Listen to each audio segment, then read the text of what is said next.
right, so we're diving into some fascinating stuff today, eh? I mean, who doesn't love a good exploration of love and relationships? It's a universal topic, isn't it? Absolutely. And we've got this really intriguing collection of Bulgarian texts to unpack. They get into the nitty-gritty of it all. Finding love, keeping those relationships thriving, understanding what makes it all tick. Exactly. And we're going to cover the whole spectrum here, that initial spark. Building something long-lasting. All of it. But here's the thing that makes this deep dive extra interesting. Oh, yeah. We're seeing it through this particular cultural lens. Ah, I see. So it's like getting a fresh perspective on something so familiar. Right. Like, how do these Bulgarian texts approach these universal questions? What unique insights might they offer? Love is a mystery.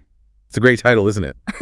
It is. And that first text really gets to the heart of it, those big questions we all ponder. Like, how does love even begin? Yeah, and how do we know? How do we know if someone's truly right for us? The age-old question, is love a feeling or is it more a decision, a choice we make? And does true love really conquer all? Or is that just a fairy tale? So it's establishing that foundation, right? Like digging into the essence of what love actually is. Exactly. And within that, the text highlights these three fundamental aspects of love: attraction, affection, and intimacy. Okay, the classic trio.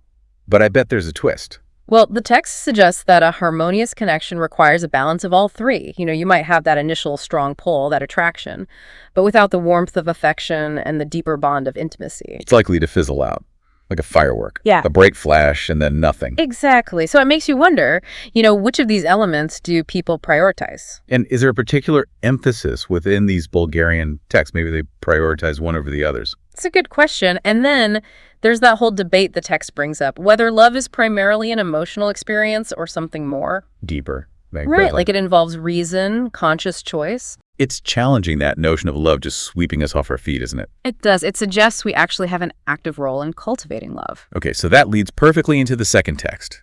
Oyi choi, which means how to find love. Yeah. We're getting practical now. Exactly. Moving from like the abstract to the concrete steps involved in finding a partner. From theory to action. Right. So it lays out these principles for attracting a partner, projecting inner confidence and security, being able to express yourself authentically. Cultivating a positive outlook, that zest for life that draws people in. Yes. But I do wonder, the text talks about this confidence stemming from self-acceptance. Mm-hmm. But could that confidence ever be misconstrued as arrogance? Is there a fine line there? That's a really interesting point because, projecting confidence is often seen as attractive. Yeah. But I suspect these texts, with their focus on inner work, are leaning towards more authentic confidence. Right, not just a facade. Exactly. It's about that genuine self-acceptance that radiates naturally, not boastfulness. Makes sense.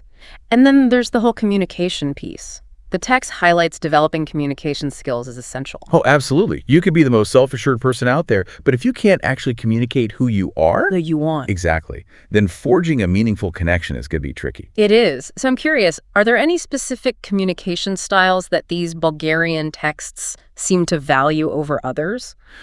They don't necessarily get into, specific models. Mm-hmm.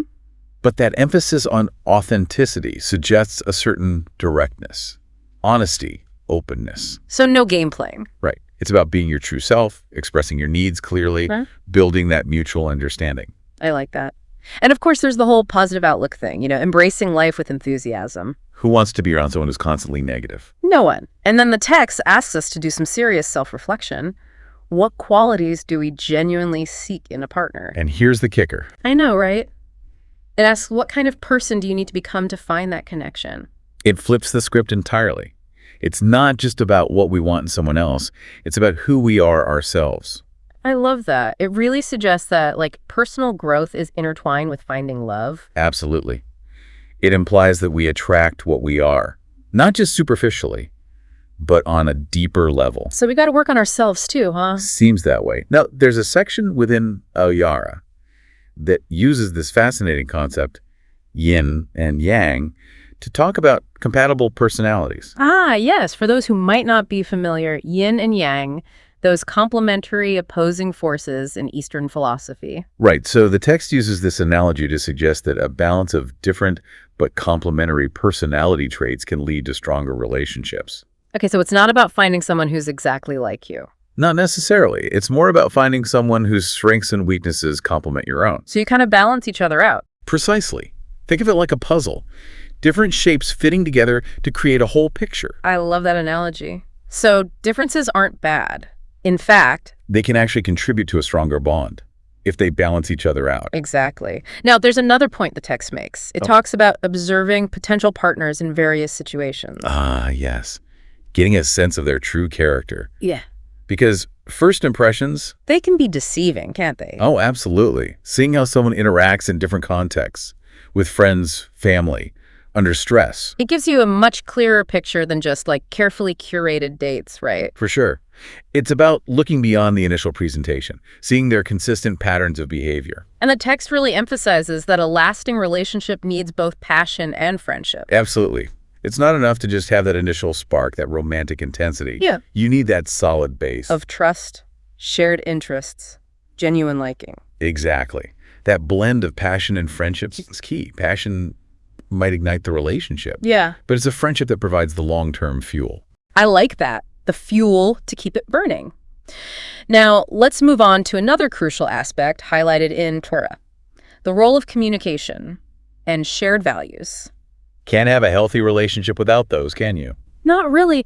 The text presents effective communication as absolutely essential for building intimacy, resolving conflicts. Which, let's face it, are inevitable. They are. So without that ability to communicate openly and honestly. Misunderstandings can fester, can't they? They take root, grow into bigger problems. Exactly.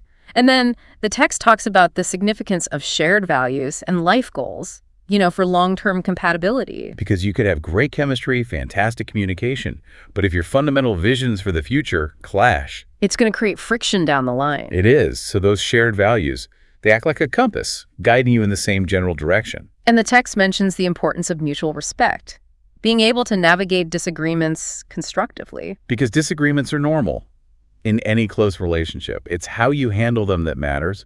Exactly. It's about tackling those challenges as a team, not as adversaries. Right. And it's a sign of a mature, healthy relationship, that ability to disagree respectfully, to find solutions you both can live with. Absolutely. Now, let's circle back to that first text for a moment. Okay. It offers some intriguing perspectives on how relationships evolve.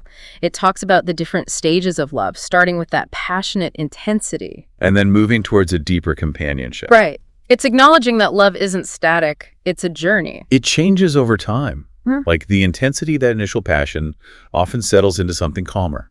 Less dramatic, maybe? Right. But it doesn't mean the love is gone. No, it suggests it's deepened, transformed. It's more about companionship, support, shared history. Exactly.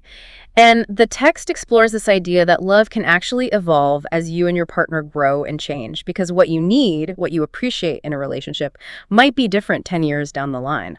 For sure, we're constantly evolving as individuals. So it makes sense that our relationships would too. And it acknowledges that challenges are inevitable. Oh yeah, every relationship hits bumps in the road. But the text suggests it's how couples navigate those difficulties that really defines them. Their strength, their resilience. It's Yeah. not about avoiding the bumps, but about learning to navigate them together. As a team. Exactly. And sometimes it's those very challenges that bring you closer. They deepen the bond. Okay, so let's move on to our last text. The Peleas, Slacker in Soul. In search of a soulmate. This one's going to be interesting. This one really delves into that popular concept, the soulmate. Yeah. And it asks whether finding one is about destiny. Or something we actively create through choices and effort. Fate versus free will, the love edition. Exactly. And wisely, the text doesn't try to give a definitive answer. It's more nuanced than that, isn't it? It is.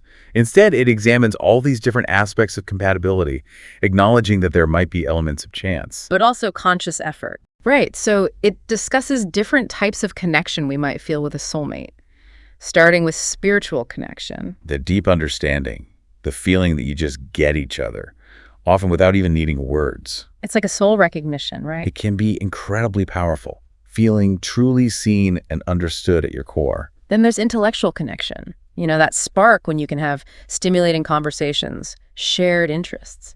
A love of learning, someone who engages your mind, keeps you curious. Exactly. And the text suggests that intellectual compatibility can be a big driver of that long-term connection. Because you're constantly learning from each other, growing together. Right. It keeps things interesting. Now, emotional connection is another important one highlighted in the text. That feeling of safety, support, being deeply understood. Knowing you can be vulnerable with someone. Without judgment. Yeah. That's key, isn't it? It is. It creates that sense of security within the relationship. And lastly, the text touches on shared life vision. Ah, yes. That alignment in your values, goals, aspirations. Knowing you're both heading in the same general direction in life. It provides a sense of purpose as a couple. Mm-hmm. You're on the same page about the big picture, where you see yourselves in the future. And the text makes a really important observation. It says that while that initial attraction is definitely a factor, it's what you build together that matters most. That deeper compatibility. Exactly. Shared experiences, mutual growth, that's what makes a relationship truly last. Because that initial spark can fade. It's what you cultivate together that keeps the flame burning. So true. Now, Yamatsuya also offers some practical advice, for those actively seeking a partner. Okay, like what? Well, it suggests expanding your social circles. Makes sense. You've got to put yourself out there, right? Exactly. And it emphasizes being open to meeting new people in all sorts of settings. Step outside your comfort zone. Yes, because you never know where you'll find that connection. And when you do meet someone new, be authentic. Absolutely. Be yourself. Don't try to be who you think they want you to be. Honesty from the start. It's the best foundation. And the text also talks about paying attention to those nonverbal cues, trusting your intuition. Ah, yes, that gut feeling. Sometimes it knows things our conscious mind doesn't. And it emphasizes being willing to invest time, effort in getting to know someone. Because those meaningful relationships, they don't just appear overnight. They take work and patience, which the text also highlights. Right, because it's easy to get discouraged, isn't it? Especially if you've had some setbacks. It happens, but the text cautions against giving up too easily. And it addresses some common pitfalls in the search for love. Like what? Well, it cautions against clinging to unrealistic expectations. Ah, yes. The perfect partner myth. That's a recipe for disappointment. It is.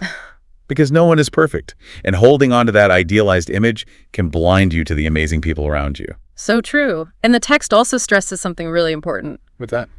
Self-love. Ah, yes. That's foundational, isn't it? Yeah. It is. The text suggests that you need to be whole and secure within yourself before you can truly connect with another person. Because you're coming from a place of strength, not neediness. Exactly. And it highlights the need for patience, perseverance. It might take time. There might be some bumps along the way. But finding a compatible partner is worth the effort. Absolutely. Okay, let's go back to is for a second.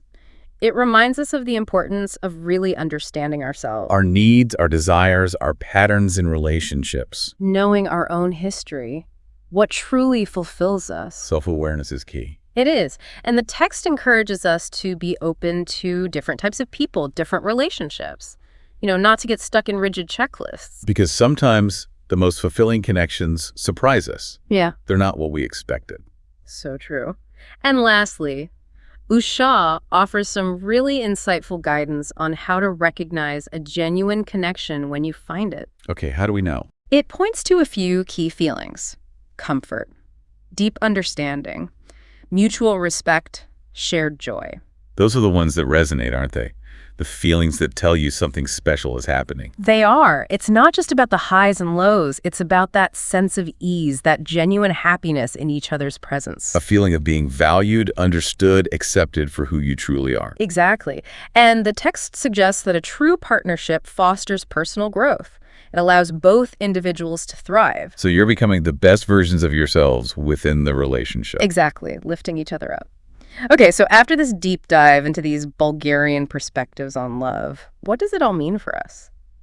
Well, it seems to me that they're saying love isn't about some magical formula. It's more about this really practical combination of things. Self-awareness, genuine connection, effective communication. And the willingness to face those inevitable ups and downs that come with any meaningful relationship. It takes effort. It does. But the rewards, they're immeasurable. So we've gone from exploring the very essence of love to the practical steps of finding it. We've looked at compatibility, the work it takes to build lasting love. And these texts remind us that love is both a feeling, a powerful one. And a choice, a conscious choice we make. It requires us to look inward, to understand ourselves, but also to actively engage with the world around us. To be open to connection, to growth. So now I have a question for you, our listener. How do these insights resonate with your own experiences, your own beliefs about love? Do any of these aspects particularly stand out? Maybe something about attraction, the different ways we communicate, or those various facets of compatibility. What feels most important to you in your own search for fulfilling relationships? And finally, I want you to think about that balance between destiny and effort, Are you actively creating opportunities for connection in your life? while also staying open to the unexpected. It's something to ponder, isn't it? So hold on tight, let your heart be free. The best of love is what we can't see. Through laughter, through tears, through all we've been through, the mystery of love is me and you.